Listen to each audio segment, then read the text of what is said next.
من النادي الافريقي الى اوروبا، ثم تجارب جديده حول العالم. اليوم مش نحكيو على وسام الحدادي، الظهير الايسر التونسي اللي صنع مسيره محترمه بين تونس والخارج.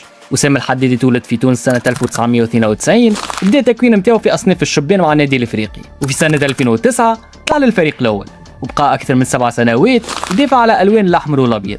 مع النادي الافريقي عاش واحده من اجمل فترات مسيرته، وين توج بلقب البطوله التونسيه سنه 2015. في جانفي 2017 جت اول خطوه احترافيه للحدادي خارج تونس، وسام ينتقل لفرنسا مع نادي ديجون، وغاديك عاش اول تجربه في الدوري الفرنسي ووجه مستوى جديد في المنافسه. من بعدها واصل الرحله نتاعو بين عده بطولات، وين انتقل للاتفاق السعودي، ثم لعب مع تركيا مع نادي قاسم باشا ونادي مالتيا سبورت.